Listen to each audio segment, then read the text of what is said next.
저희들이 열왕기상의 말씀을 배우면서 어려운 한 나라의 흥망성쇠를 배우고 있죠. 별들의 전쟁이라는 시리즈로 하는데 오늘이 마지막 시리즈가 되겠습니다.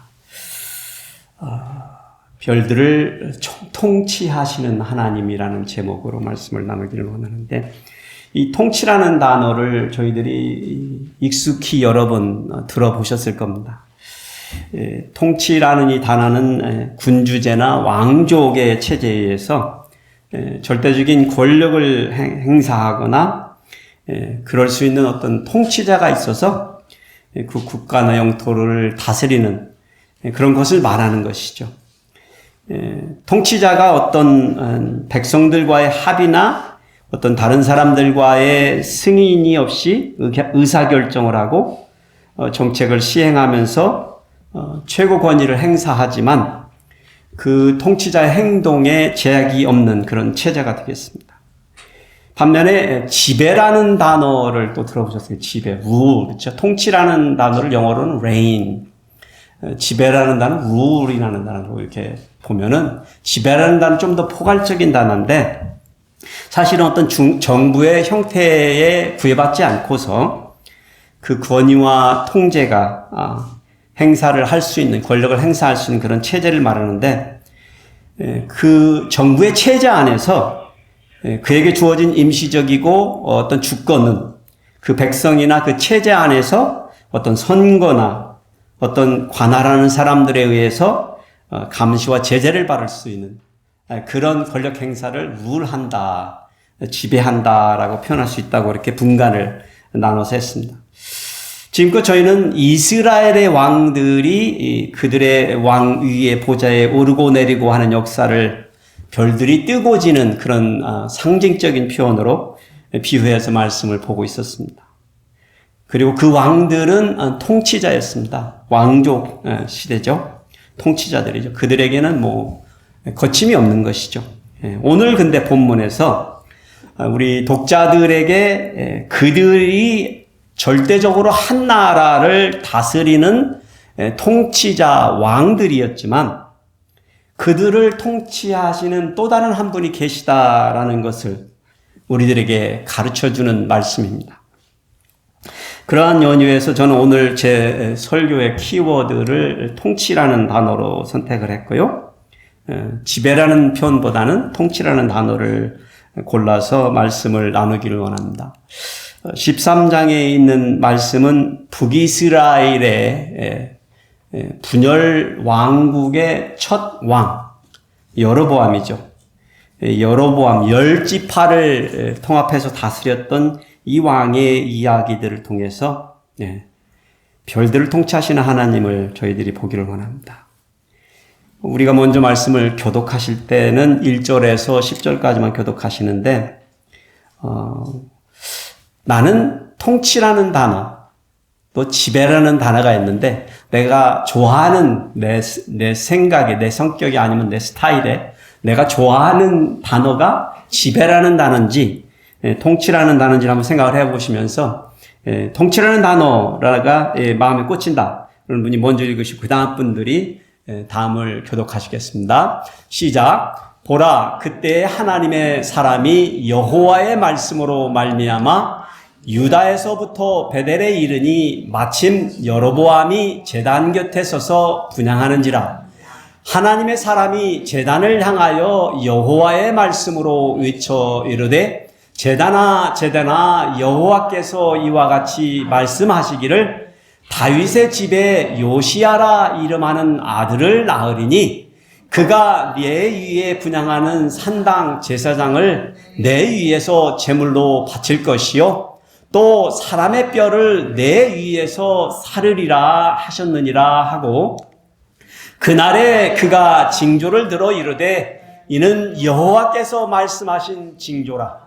제단이 갈라지며 그 위에 있는 재가 쏟아지리라 하매, 여로보암 왕이 하나님의 사람이 베델에 있는 제단을 향하여 외쳐 말함을 들을 때에 제단에서 손을 펴며 그를 잡으라 하더라. 그를 향하여 편 손이 말라 다시 거두지 못하며 하나님의 사람이 여호와의 말씀으로 보인 징조대로 제단이 갈라지며 재가 제단에서 쏟아진지라. 왕이 하나님의 사람에게 말하여 이르되 청하건대 너는 나를 위하여 네 하나님 여호와께 은혜를 구하여 내 손이 다시 성하게 기도하라. 하나님의 사람이 여호와께 은혜를 구하니 왕의 손이 다시 성하여 전과 같이 되니라. 왕이 하나님의 사람에게 이르되 나와 함께 집에 가서 쉬라. 내가 내게 예물을 주리라.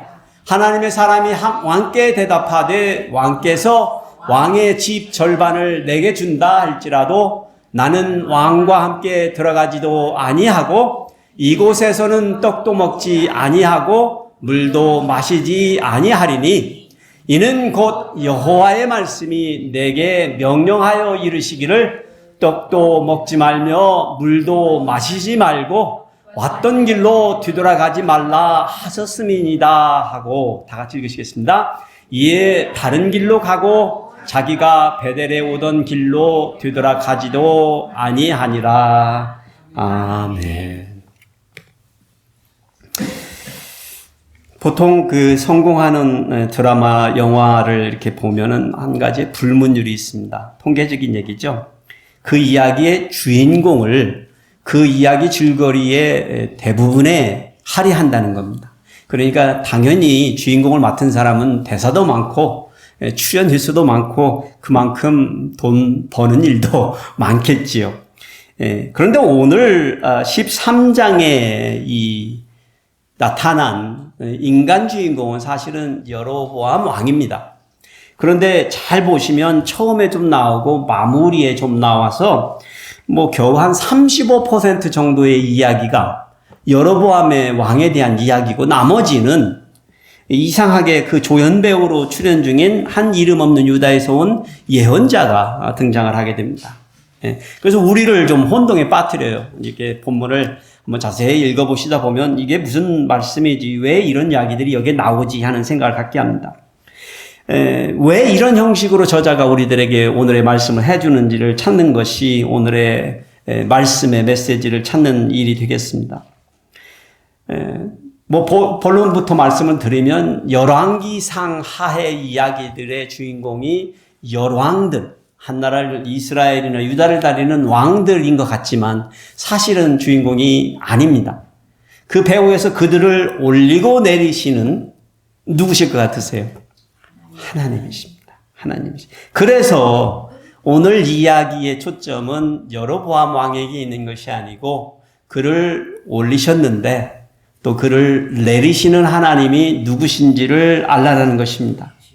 하나님의 그분의 말씀의 신실함을 우리에게 보여주기를 원하시는 거예요. 오늘 본문의 이야기 가운데 만국을 통치하시는 하나님께서 어떻게 세상을 다스리는지 우리는 그것을 세 가지로 나누어서 보기를 원합니다. 하나님은 능력의 말씀으로 통치하십니다. 그런데 인간의 이 난을 초날은 충성심을 요구한다라고 좀 제가 어려운 말을 쓴 것 같은데 이 난이라는 그 쉽고 어려움을 이라는 표현입니다. 인간이 생각하기에 쉽고 어려운 것을 따져서 우리에게 순종하거나 충성하는 것을 요구하는 것이 아니라 그걸 초월해서 주시는 그 말씀을 우리가 따르기를 원한다는 것입니다. 오늘 본문에 보시면 남유다 출신의 한 예언자가 북이스라엘 왕 여로보암에게 가서 하나님의 예언을 전하라고 지시를 하나님으로부터 받은 겁니다. 그런데 이러한 하나님의 명은 사실 아무리 예언자라고 해도 그렇게 쉽사리 감당할 수 있는 것이 아니라는 것을 여러분이 배경을 잘 보시면 이해를 하실 수 있습니다. 자, 남유다에서 활동하던 예언자라고 그랬습니다. 지금은 어느 시대라고 그랬죠? 분열 왕국 시대라고 그랬습니다. 둘이 싸워가지고 남과 북으로 나누어져 있는데 여로보암 왕은 어느 쪽 왕이었죠? 북쪽 왕이었단 말이죠.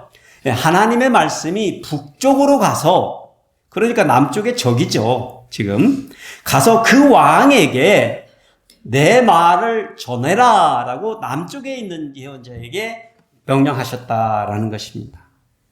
그러니 이 남쪽에 있는 유다의 예언자가 받은 하나님의 말씀은 정말로 정치적으로나 종교적으로 모든 면을 고려해 봤을 때 한 사람이 목숨을 내놓고 가서 해야 하는 일이었다라는 것입니다.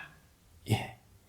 그러니까 이러한 상황에서 이 이름도 없는 이 유명의 예언자가 북으로 갔다는 것입니다. 갔는데 때마침 여로보암 왕이 제단에서 제사를 드리고 있었다라는 것이죠. 예. 그런 상황에서 이 사람이 불쑥 제게 말씀할 시간을 주십시오, 예언할 시간을 주십시오, 이런 상황이 아니겠죠. 그냥 뛰어든 것이죠. 예. 그들의 잔치에, 북쪽 왕이 치르고 있는 그 잔치에, 제단에서 드리는 제사에 불쑥 끼어들어서 뭘 한 거예요? 그야말로 깽판을 부린 것이죠. 깽판을 부린 것이죠. 그러면서 말하기를, 여호와께서 말씀하시기를 여로보암의 집에서 요시야라는 이름의 아들이 태어나리니 그가 이 제단을 파괴하고 제사장의 뼈를 그 위에서 태우리라라고 어마무시한 예언을 한 것입니다. 그러니 여러분이 잘 아셔야 되는 게, 여로보암 왕이 되고 나서 처음으로 한 게 뭐냐면 베델과 단에 제단을 쌓고 금송아지를 만들어 놓고 그의 백성들로 하여금 예루살렘 남쪽에 가서 제대로 된 전통적인 예배를 드리지 못하도록 그렇게 우상 숭배를 했다는 것입니다. 그것이 하나님 앞에 죄가 되어서 하나님이 이 심판의 말씀을 그에게, 예언자에게 전하도록 하였다라는 것입니다. 그러니 이 명령을 지키는 것이 얼마나 어려웠겠습니까? 이 예언자 입장에서 보면. 그런데 이 예언자는 그 말씀의 이 난을 초월해서 어떻게 했다고요? 충성하여 그가 가서 생명을 내놓고 북이스라엘의 왕 여로보암 그 제단, 어마무시한, 생각을 해보세요. 얼마나 엄중한 예배 시간입니까? 제단에서 제사를 드리는데 그렇게 소리쳐서 이 말을, 예언을 전했다는 것입니다. 다짜고짜로 그렇게 한 거죠. 그러니 왕이 얼마나 다급했으면 막 손을 뻗었고 저놈 잡아라 그랬겠어요. 예. 그런데 그 순간에 왕의 팔이 말라비틀어졌다는 거예요. 예, 그 순간에 하나님께서 개입하신 거죠. 예. 예언자는 계속해서 말해요. 그런데 자기의 예언이 사실이라는 것을 증표로 말하기 위해서, 말하기를 사인으로 어떻게 얘기하냐면, 지금 이 제단이 갈라져서 그 위에 있는 재가 쏟아지리라 라고 소리를 칩니다. 그러자마자 어떻게 됐어요? 그 제단이 갈라지고 그 위에 있던 재가 부스르 땅에 떨어진 것입니다. 예. 그러한 현상을 본 백성들과 왕은 두려움에 빠졌겠죠. 여로보암 왕은 당장에 자기 손이 말라비틀어져가지고 구부릴 수가 없으니까 당장에 그 예언자에게 부탁을 하는 거죠. 네 하나님한테, 이 말의 투를 잘 들어보십시오. 네 하나님, 같은 하나님께 예배를 드리고 있는데 예언자에게 네 하나님께 부탁해서 기도해서 내 팔을 낫게 해달라. 예. 예언자는 그 왕의 요구대로 그를 위하여 하나님께 기도하고 하나님께서는 그 왕의 팔을 고쳐주십니다. 그렇게 하나님께서는 능력을 드러내셨습니다. 예언의 말씀을 주신 분은 누구세요? 하나님이셨죠. 그리고 누구든지 볼 수 있는 가시적인 능력을 보여주신 분도 하나님이십니다. 하나님의 능력의 말씀을 드러내 보여주신 것이죠. 그 말씀이 얼마만큼 그 능력이 있으신지를 보여주신 거죠. 그래서 우리 인간이 할 수 있다 없다는 사실은 그렇게 믿는 자들에게는 중요하지 않을 수도 있다는 것입니다. 그래서 하나님이 명하시면, 하나님이 요구하시면 우리는 우리 생각에 이것이 쉽고 불가능하고 어렵고 이 난을 따지지만 사실은 하나님께서는 무엇을 요구하신다고요? 그리해도 순종하기를, 충성하기를 바라셨다라는 것을 이 부분에서 우리들에게 적용할 수 있는 원리로 보여주십니다. 그러나 그리하시는 이유가 우리의 능력이 뛰어나서가 아니라, 우리가 할 수 있어서가 아니라, 누가 할 수 있으시니까요? 하나님의 능력의 말씀이 가능케 하심으로 그렇다라는 것입니다. 우리 삶을 인도하는 강력한 힘은요, 우리가 아닙니다. 하나님의 말씀에 있는 겁니다. 우리의 올바른 방향은 우리의 생각과 계획이 아니고 하나님의 말씀이십니다. 그래서 우리가 어떤 일을 결정하고 계획해 나갈 때 쉽사리 내가 할 수 있나 우리가 할 수 있나를 따지기보다는 이것이 하나님께서 기뻐하시는 바인지 하나님께서 우리에게 요구하시는 바인지를 생각하면서 때로는 이 세상의 환경과 상황을 뛰어넘을 수 있는, 초월할 수 있는 믿음을, 그것이 곧 우리에게는 순종이 되겠죠. 순종을 가지시는 저와 여러분이 되시기를 축복해 드립니다. 두 번째는요, 하나님의 진리의 말씀으로 하나님은 우리를 통치하십니다. 그래서 인간의 가부를 사실은 묻지 않으십니다. 가부라는 표현은 제가 좀 완벽하게는 이 표현이 되는 단어를 못 찾았어요. 옳고 그르다, 맞다 틀리다, 나는 이거다 저거다 이런 표현이죠. 우리의 판단을 말하는 것이죠. 우리는 판단하기를 좋아하지만 사실은 하나님 나라의 일에 있어서는 하나님의 말씀에 있어서는 하나님 말씀이 오로지 진리이시기 때문에 사실은 우리의 가부를 초월하는 진실성을 요구하신다라는 것입니다. 이것은 예언자에게 주신 두 번째 명령을 통해서 볼 수 있습니다. 여러분 두 번째 명령이 무엇이었는지 기억나세요? 이거는 참 이해가 잘 안 되는 하나님의 명령이십니다. 하나님이 명령을 두 가지 주신 거예요. 하나는 북이스라엘에 가서 예언을 하되 그 제단이 요시아라는 인물이 유다에서 나타나서 그 제단을 파손하고 그 위에 제사장의 뼈를 불사르리라라고 어마무시하고 굉장히 마땅한 그런 심판을 예언하도록 했는데 두 번째 예언은요. 예언자에게 이렇게 얘기한 거예요. 너 가가지고 먹지도 마시고 물도 마시지 말고 갔던 길로 가지 말고 딴 길로 돌아서 집에 와. 이렇게 명령하신 거예요. 근데 이 명령이 우리들에게는 미스테리예요. 왜 하나님이 그렇게 그 명령을 주셨는지를 밝혀주고 있잖아요, 저자가. 아니, 이게 뭐 우상숭배를 하는 왕에게 가서 심판을 내리시는 어마무시한 예언, 정말 필요하고 가치가 있는 그런 예언이면 모르는데 지금 이 두 번째 명령은요, 누구에게만 할당한 명령이에요? 누구에게만? 예언자에게. 모든 사람은 아무 상관이 없어요. 아니, 먹고 물을 마시는 일이 무슨 죄가 된단 말인가? 아니, 올라왔던 길로 다시금 돌아가는 게 무슨 죄가 된단 말인가? 왜 근데 하나님께서는 그것을 요구하셨을까라는 것입니다. 알 길이 없습니다, 우리는. 하여튼 왕이 자기의 손을 이 예언자가 고쳐주니까 감사하잖아요. 그러니까 호의를 베풀기 위해서 이 예언자를 자기 집에 초월해서 초대해가지고 먹고 마시다 그렇게 얘기한 겁니다. 그런데 예언자가 이렇게 얘기합니다. 8절에 보니까 왕께서 왕의 집 절반을 내게 준다 하여도 나는 왕과 함께 들어가지도 아니하고 이곳에서는 떡도 먹지 아니하고 물도 마시지 아니하겠다고 단호하게 왕의 호의를 뿌리쳤습니다. 뭐 사실 왕의 호의를 뿌리치는 것 자체도 사실은 쉽지 않은 환경이에요. 그렇죠? 누구 호의인데. 그런데 이유를 말하죠. 이유는 왜요? 하나님께서 내게 그리 명령하셨기 때문입니다. 라고 한 거예요. 그래서 뿌리칠 수가 있었어요. 예. 그렇게 하고 이 예언자가 다시 돌아서 다른 길로 지금 유다로 내려가고 있었다라는 것입니다. 그런데 이상한 일이, 어처구니 없는 일이 이때 발생을 한 거예요. 자, 유다에서 온 예언자가 북이스라엘에 와가지고 왕이 제사를 드리는데 와서 깽판을 치고 별 이상한 예언을 했다라는 소문과 함께 왕의 손이 말라 비틀어졌는데 그걸 고쳤다는 소문이 삽시간에 그 지역에 퍼진 겁니다. 그러니까 그 이야기를 들은 늙은 선지자의 아들들이 아버지 선지자, 늙은 선지자에게 와서 소문 얘기를 한 거예요. 그 소문을 들은 늙은 선지자가 어찌 된 형분인지 저자는 설명하고 있지 않습니다. 나귀를 채비해가지고 가가지고 그 예언자를 쫓아간 거예요. 지금 내려가고 있는, 부랴부랴 쫓아간 거죠. 마침 가보니까 상수리 나무 아래에서 쉬고 있는 거예요, 예언자가.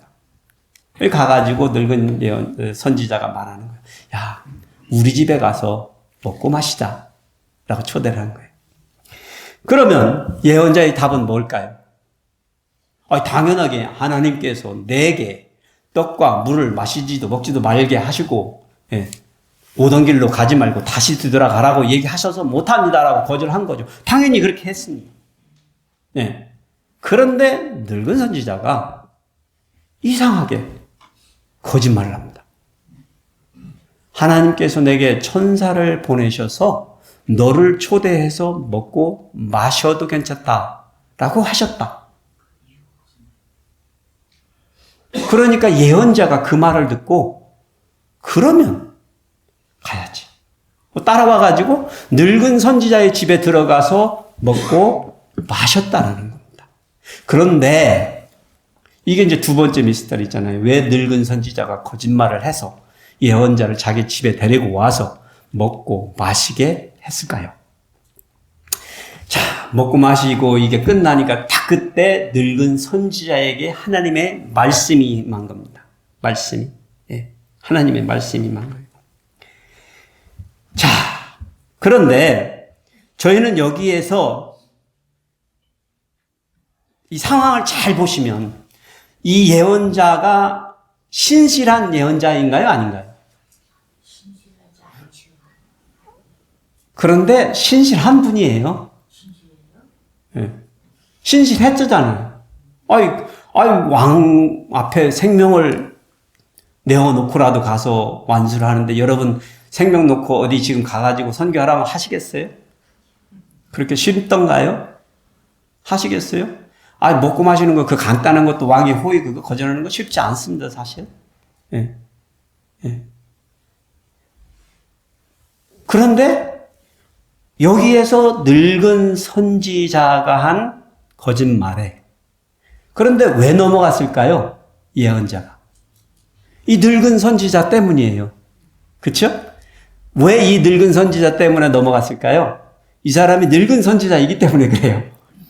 여기에 잘 보시면 늙다라는 표현이 무슨 표현이냐면 이 사람이 선지자인데 분열 왕국이 시작되기 전부터 활동을 하고 있었던 사람이었을 가능성이 아주 높습니다. 그래서 늙은 거예요. 여로보암 왕이 22년을 통치했어요. 그러면 이 사람이 선지자가 예를 들어서 30부터 시작했다면 그래도 50, 60 이 정도밖에 안 됐잖아요. 늙다라는 표현은 그 시대에 6, 70이면 늙은 표현이니까. 왜 늙은 표현일까요? 이 사람이 이 선지자가 어떤 사람이었던 거예요? 이 예언자가 생각하기에 신실한 사람이었다니까요. 신실한 사람이라고요. 믿어도 되는 사람이었다니까요. 거짓말 할 걸 몰랐다는 거죠. 설마 그가 거짓말 하리라고 생각을 못했다는 것이죠. 그런데 이 장면에서 정말로 신실한 사람의 말은 누구의 말이에요? 아무도 없죠.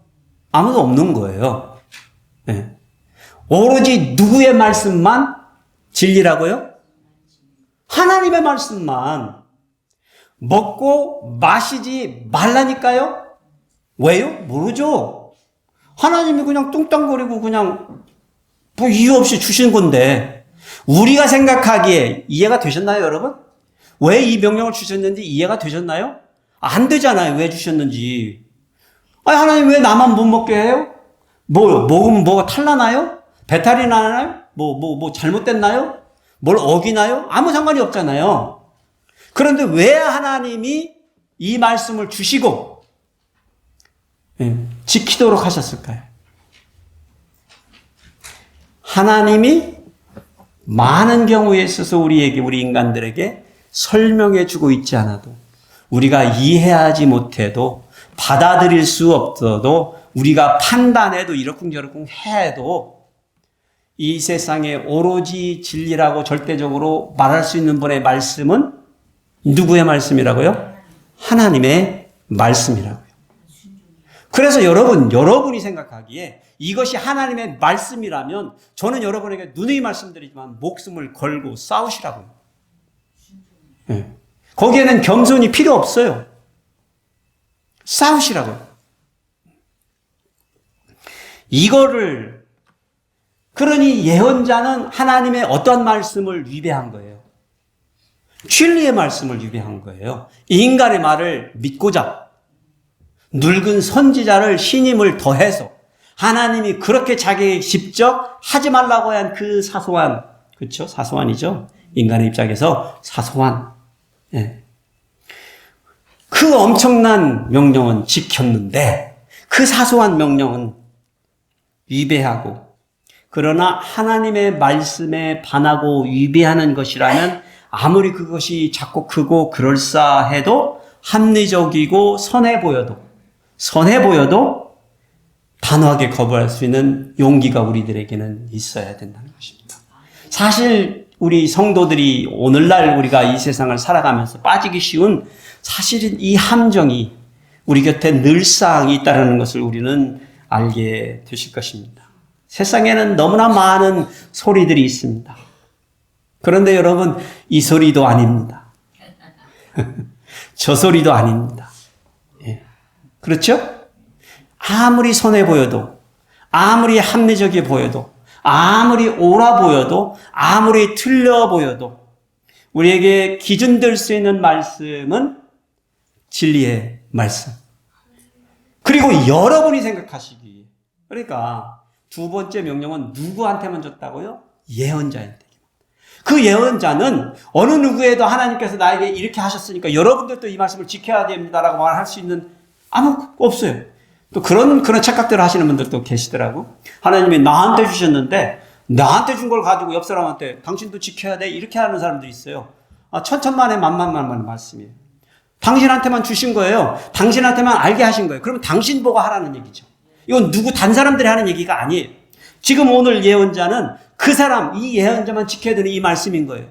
그런데 그가 안다는 거예요. 이 말씀을 누가 주셨는지. 진리의 말씀을 주신 하나님이 주셨다는 것을 안다는 거예요. 그래서 누가 지켜야 되는 거예요? 예언자가. 세상 어느 누구도 안 지켜도 되는 이 명령을 예언자는 지켰어야 된다는 거예요. 그런데 그는 세상의 소리를 들어버린 겁니다. 자기가 신뢰할 수 있는 늙은 선지자의 말을 믿어버린 것입니다. 그러면서 하나님의 말씀을 어겼잖아요. 이것이 문제인 거죠. 예.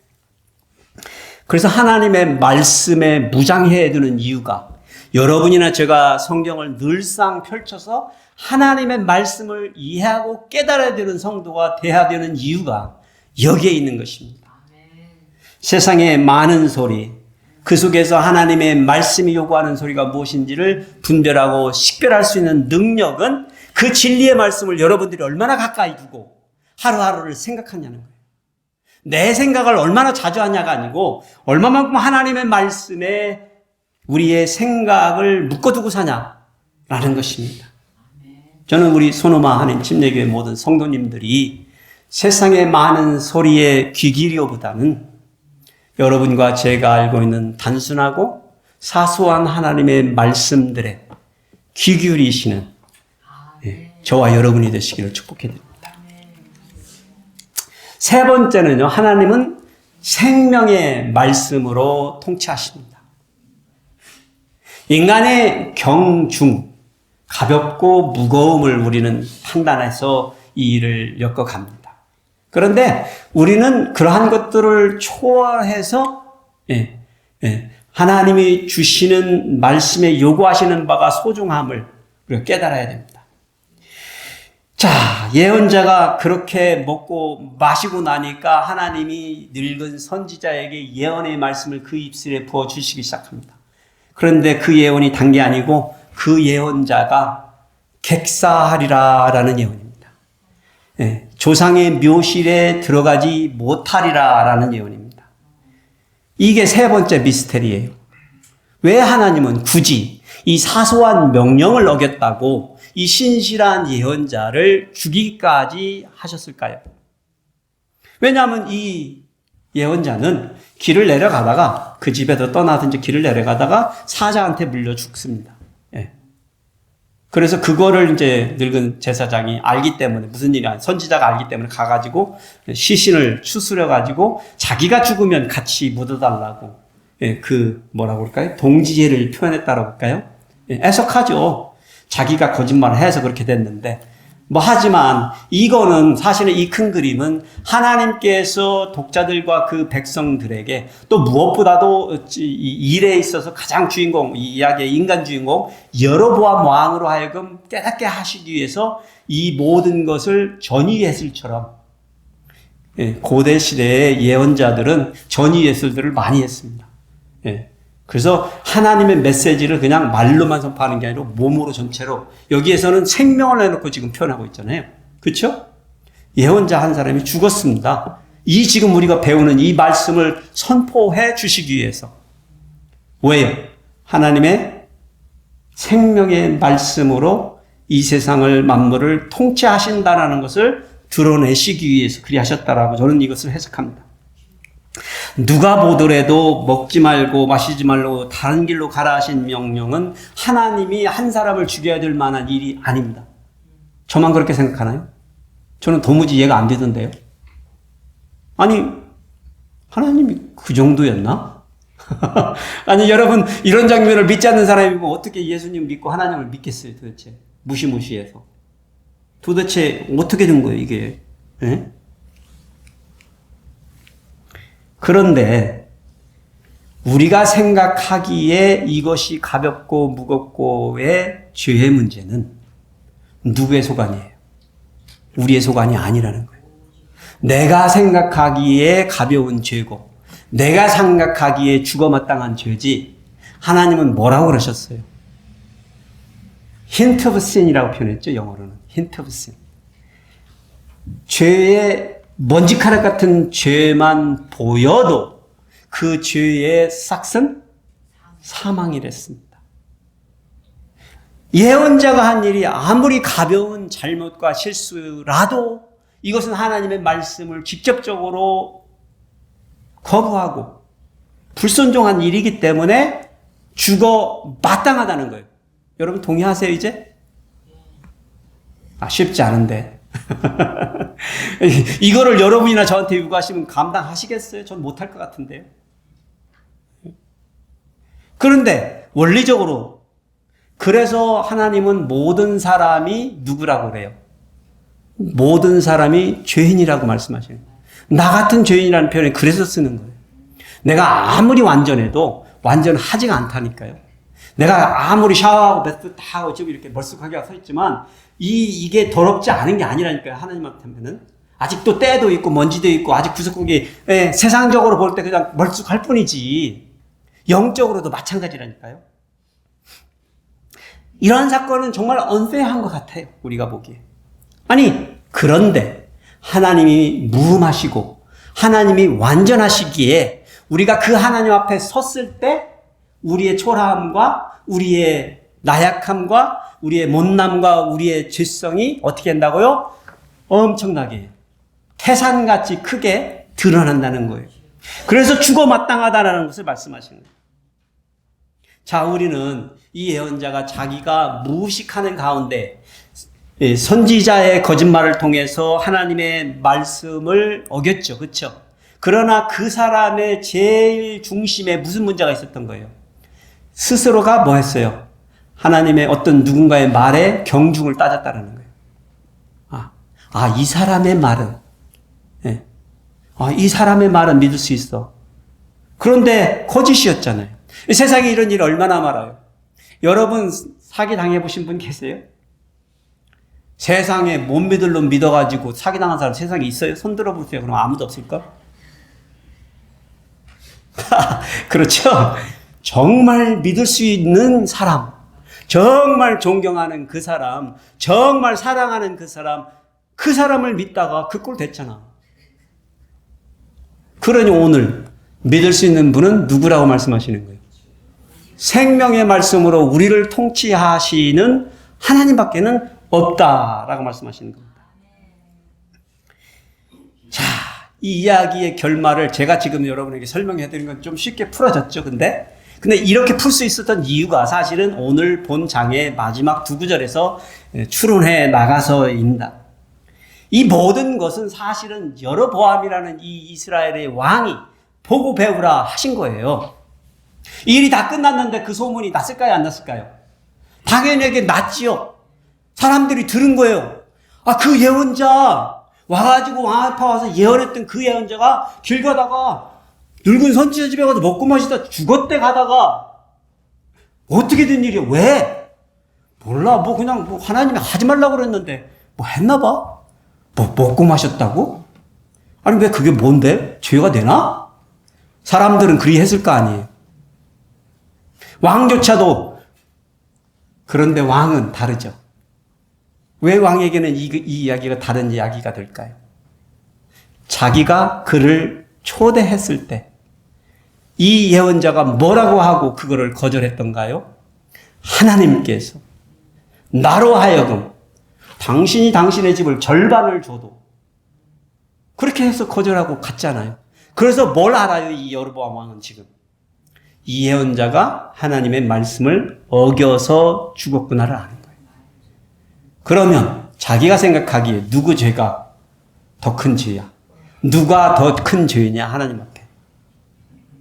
먹고 마시지 말고 되돌아가라 한 죄, 그 간단하고 사소한 명령을 받은 그 예언자가 죽긴 죽었는데 어기고 그 죄하고 자기가 우상 숭배함으로 말미암아 온 나라의 백성들이 우상 숭배에 빠지게 한 이 왕의 죄는 어떻게 비교가 될까요? 스스로 생각했을 때 나는 죽어 마땅하구나. 그런데 결론이 이렇게 나잖아요. 근데 이것도 참 세상이 미스테리한 얘기예요. 여로보암이 2일 후에도 이게 이렇게 중요하다니까. 2일 후에도 여로보암이 2일 후에도 어떻게 했다? 그의 악한 길에서 떠나 돌이키지 아니하고. 인간이 이렇다니까요. 이 애석하게도 신실한 예언자를 죽여가지고 늙은 선지자가 거짓말해서까지도 상황적으로는 하나님이 밀어붙여서 했겠어요? 기회를 줬는데 인간이 넘어간 거지 사실은. 그렇죠? 하나님은 전지전능하시니까 아시죠. 그렇다고 해서 그 사람들 보고 다 그렇게 하라고 그랬을리 만무하지 않죠. 그들이 선택해서 벌어진 일이잖아요. 그런데 여로보암이 이 모든 일을 다 듣고 난 후에도 돌이키지 아니하고, 그래서 결국에는 한 가지 심판이 더 애드가 되잖아요. 여로보암의 가족이, 그에게 내려진 복은 왕족이 되는 거잖아요. 대대손손이 왕이 되는 건데 어떻게 되겠다고? 다른 사람이 가져가겠다고. 그 시대에 다른 사람이 왕족을 가져가면 왕족들은 어떻게 되나요? 멸족입니다. 멸족. 바로 그걸 말하는 거예요. 멸족을 당하리라 라는 말씀이, 심판이 주어지는 것입니다.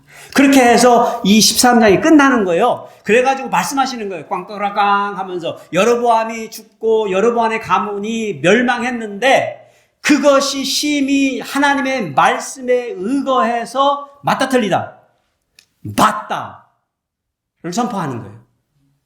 하나님의 말씀은 능력의 말씀이시고 진리의 말씀이시고 생명의 말씀이시기에 하나님이 의로우시다. 이 중에 아무도 의로운 사람 없지만 누가 의로우시다?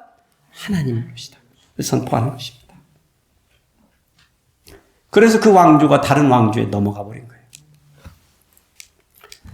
하나님은요, 인간의 능력, 판단, 그리고 가치를 뛰어넘어서 세상을 통치하시고 계시죠?